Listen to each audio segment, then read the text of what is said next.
Oregon football is in a very interesting spot. They're a program that has a lot of prestige, they're expected to always do well in the Pac-12, they have a new head coach, and they have a lot of star power to replace. Some people think they're going to be really good, while others think they're going to be really bad.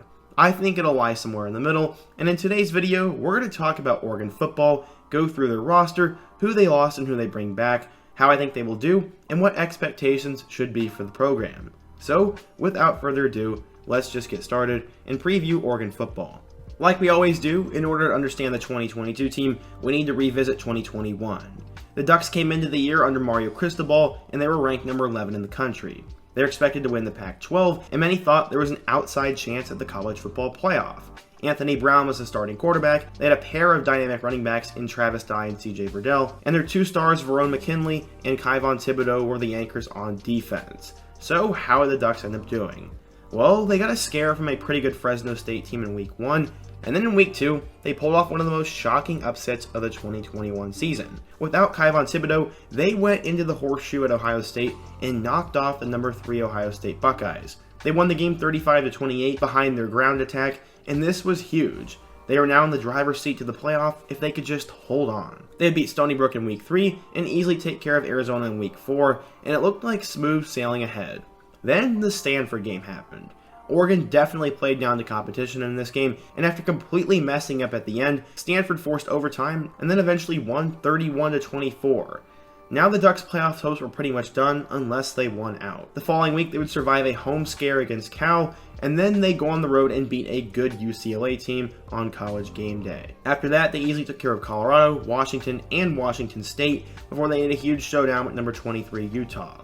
The Utes were the hottest team in the Pac-12 at the time, and this was a hostile environment, and this game did not go well. The Utes killed the Ducks 38-7 and officially kicked them out of the college football playoff party and ended their season prematurely. In a consolation prize, the Ducks did beat their arch-rival Oregon State in the Civil War the following week, and they would still make the Pac-12 championship, but it was once again against Utah, who showed them who's boss, and the Utes won 38-10. These back-to-back defeats were humiliating for the program, and what was once such a promising season was once again plagued by games they should not have lost. They were at least selected to play in the Alamo Bowl, where they would play against number 16 Oklahoma, and they would lose that game 47-32. They finished the year 10-4 with a 7-2 record in the conference, and it was pretty disappointing.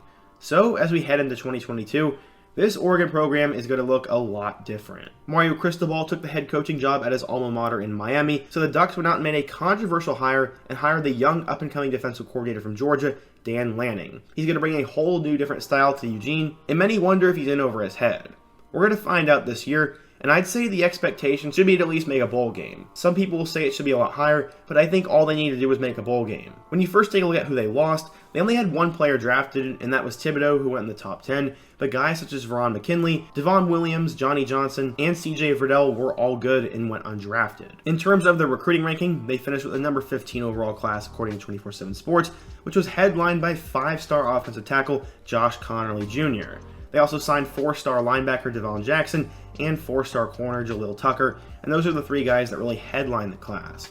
In terms of their transfer portal haul, that one ranked number 18 in the country, and they have a couple guys who are worth mentioning. They brought in Minnesota running back Marquise Irving, UCLA wide receiver Chase Cota, Colorado safety Christian Gonzalez, Nebraska defensive lineman Casey Rogers, and probably the most notable, quarterback from Auburn, Bo Nicks. So when we take a look at that quarterback spot, there's really going to be a 3-man quarterback battle, but it'll probably just come down to 2 guys. The guy with the outside shot is Jay Butterfield, who has a prototypical quarterback body, but right now he's third on the depth chart, and he has not lived up to his 4-star rating coming out of high school. The big battle will be between Ty Thompson and Bo Nicks. Thompson was a borderline 5-star coming out of high school, and after losing the job to Anthony Brown last year, it seemed he had a valuable year to learn and get familiar with the system. Things have changed this year with the new coaching staff, and that's why I think Bo Nicks will end up winning the job. As a 3-year starter with Auburn, he was pretty polarizing. While he did win some big games as a freshman, he seemingly regressed over his 3 years and just isn't the star that many thought he would become. I still think he's going to end up starting, but I don't think his ceiling is that high. If Oregon's goal is just to make a bowl game, I would go at Ty Thompson, so you at least let him develop, and the Pac-12 is not that brutal, so that would be my opinion, but if Oregon really wants to win now, I think they should play Nicks. When you take a look at the running back spot, it is a bare cupboard. They lost Travis Dye to USC and CJ Verdell to the NFL, so they'll have 5 men battling for that starting job.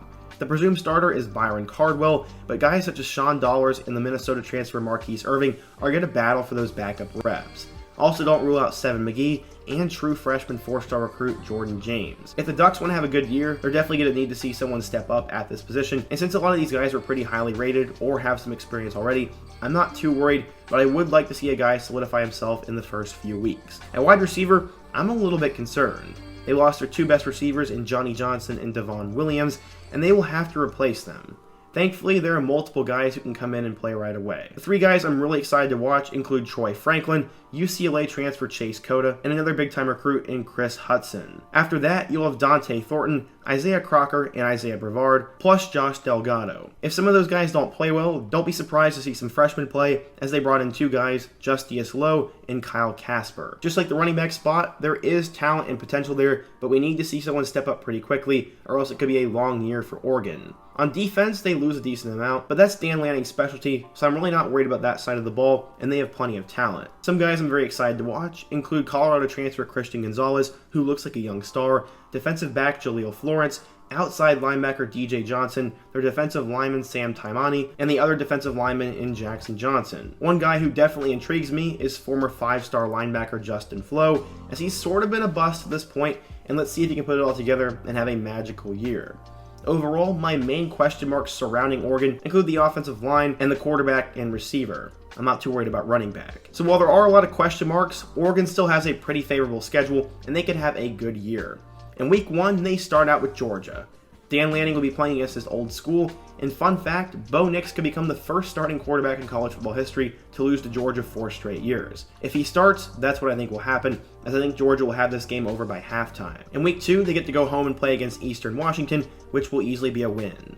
Week 3 is a pretty intriguing game, as they'll get BYU at home, who should be ranked, and while I think the Cougars will give them a test, I think Oregon will prevail in this game and get themselves to 2-1.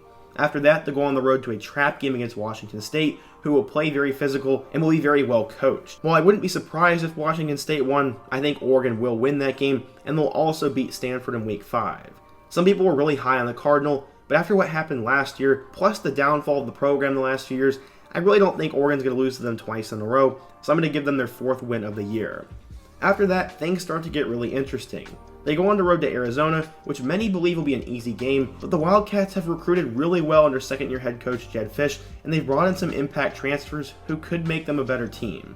I'm not saying Arizona will win this game or even make a bowl, but they won't be the same kind of pushover they were last year. For now, Oregon gets that win. Between the Georgia and the Utah game on the schedule, I do not believe Oregon is going to win 9 straight games, as I'm not that high on them, and last year's team couldn't even do that, so I had to pick a loss somewhere, and I believe that'll come against UCLA.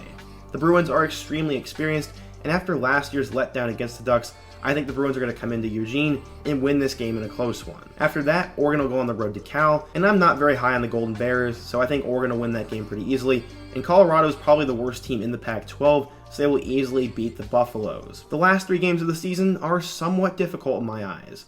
While many people are writing off Washington, Kalen DeBoer is one of the hottest young coaches in the country, and his offensive system puts up points, so don't be surprised if Washington hangs around or even wins this game. But for now, I'm going to say that it's going to be a win for Oregon, getting them to 8 wins.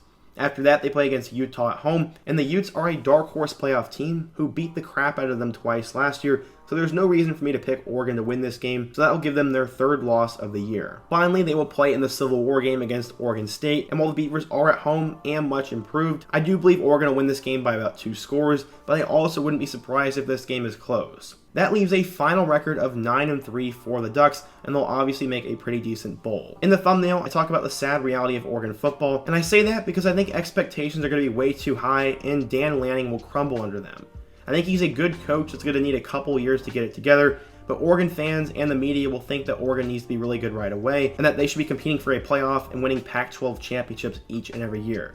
I don't think that's the case, and when I look at the schedule, I say Oregon will go 9-3, but honestly, I think they'll go more so 7-5 and 8-4. I just can't really pencil in another 1 or 2 losses on that schedule without getting a ton of flack, and I honestly don't have a ton of clarity on which games they will lose, but if I had to put money on it, I'd say they're going to go 7-5 or 8-4 instead of 9-3. But that's just my opinion. If you're an Oregon fan, feel free to let me know why I'm wrong down in the comment section below. Let me know what your thoughts are on the roster, what your record will be, and what your expectations are for Coach Lanning. If you're not an Oregon fan, also give me your thoughts on this Oregon team. Let me know what team I should talk about next, and give me another video topic I can do in my next video. Before you go, don't forget to smash that like button, subscribe if you're new, and check out all my other videos on the end screen, including all my other 2022 previews. I hope to see you guys again soon, but until next time, peace.